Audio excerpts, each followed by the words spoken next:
Yeah, it's me. I'm gonna tell you a story. A lot of you like my stories. Well, this takes place, I think it's about 1959, maybe 60, give or take 1 year or the other year. They kind of mix up and get together when you're thinking about it so long ago. But it was actually Christmas Day, right? The 25th of December. Everything's over and done with. We're just doing whatever. So I said to my mom and dad, I want to go visit Aunt Helen and Uncle Sam, which is basically down St. John. When you're from St. John, New Brunswick, it's up the hill. You go out your back door and you walk up the hill and you're on the next street. Most people could know what I'm talking about if you're from New Brunswick or Nova Scotia or down east. Anyway, my mom and dad said, yeah, okay, you can go visit them, right? And, but don't be long, the regular story. So it snowed out, eh? It snowed out. Now we're talking 2, 3, 4 feet of snow, right? There's no sidewalks. You gotta tramp through the snow. So I bundle up and get my coat on, and I take my Christmas present, the one I asked for, with me to show my uncle and my aunt. You know what the Christmas present was? 1959, 60, give or take. Everybody remember Roy Rogers? King of the Cowboys, that guy, Trigger. Yeah, you know what I got for Christmas that year? Roy Rogers holster and guns. The guns, 2 guns, the holster with the bullets in the back, they were little plastic bullets. They look like real bullets. And you put them in the gun, you open up the gun, you put them inside, right? Bang, bang, with caps or something like that, if I remember right. Anyway, I had the 2 guns. I had them tied down to my legs, and anyway, bundled up, with gloves on, hat on, coat on, the whole 9 yards. Off I stomped up the hill through the snow. Like I said, there's no sidewalk. This is all, we're talking hills here, right, until you get up to where you're going. So off I go, trundle up there. I made it. So I knocked on the door. Well, I called them before, but my mom and dad called them, or my mom did, said, that's her sister, my mom's sister, Aunt Helen. But there I am knocking on the door. So I go in, and, take my boots off, sit on the couch, visit my Aunt Helen and Uncle Sam. So I'm sitting there, I'm showing them my guns, right? I'm about 9 or 10, Roy Rogers time, right? Cowboys and itchy bums. Well, you're sitting there, right, and you're showing off your guns, and they're giving you candies and talking the Christmas stuff with you and all this stuff, right? So I'm up there for a while.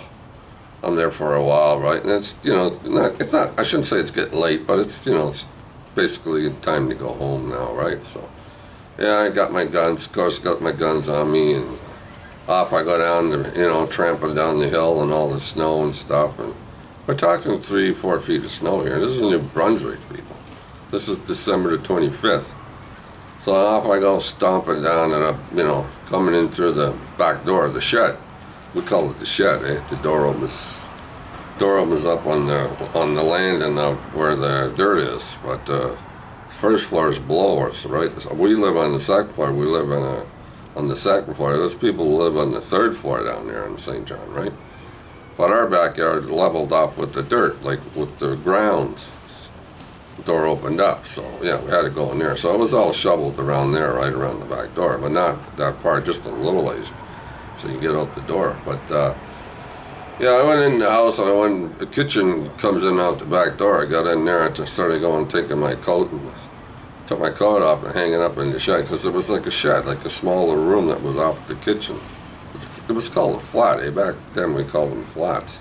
There are probably flats up here too, but back in New Brunswick, that's what a flat was. You had bedrooms, kitchen, dining room, living room. You had the whole, but it was all, spread out. And in the kitchen, you had a wooden stove, one of those big wooden stoves, right, with the metal lids, right? You had to get the poker thing or the handle thing and lift up everything went in there. Wood, coal, cereal boxes, papers, everything. You name it. Anything that you could burn went in there. Yeah, everything. Well, there was no plastic back then. At least I don't think there was. But anyway, you didn't burn plastic anyway. Newspapers, yeah. And you used to have to go around the corner and get wood, right? You buy wood, eh? Yeah, big bundles of wood, or you have your own wood, or you get wood from the neighbor, you get wood from If you knew somebody up, you know, from the country and chopped down trees, yeah, they'd bring you wood. It was all burning wood. It was a wood stove. Anyway, I'm telling you, it's all another story. Anyway, but yeah, to get back to the Roy Rogers guns, right? To take my coat off, I hang it up, take my scarf off, my hat off, my boots off. And I stood there in the kitchen and, oh no. Oh no. Mom goes, what's the matter? And I'm standing there going, oh no, I got tears running down my eyes. Oh no, and Mom goes, what's the matter? Tell me what's the matter, what's the matter with you? And I go, I lost my gun, I lost a gun. I lost one of my Roy Rogers guns. She looks down at me and sure enough, I only got one gun in the holster. One gun. I'm standing there going, crying. Mom goes, maybe you can put your coat and your boots on and go back the way you came. Follow the way you came. Go back. So I got all my, winter gear on again, my scarf, my gloves, and walked out the back door and started walking back up the hill, trying to walk where I came down from. Basically the same way I went up, the same area. There was snow all over the place and it wasn't touched.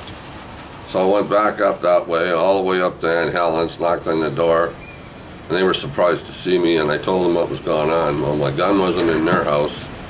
And they came all the way back home again, tromping through the snow, trying to find my gun.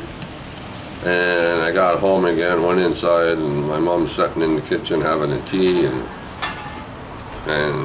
took my coat off and started crying, and my mom was hugging me. And I lost my Roy Rogers gun. Never did find it. They'll never know what happened to it. So all that year, the rest of the year, I guess, I ran around playing cowboys and itchy bums with my gun, my one gun, Roy Rogers gun, and my other gun holster was missing the gun. All that summer, everybody knew the story of what happened to my gun. All the kids knew, my friends knew, Kenny and Ronnie knew, and everybody else knew. And we went up to Fort Howe Hill and started playing cowboys and, who you are, and Roy Rogers and all that kind of stuff. But, yeah, devastating, man, devastating.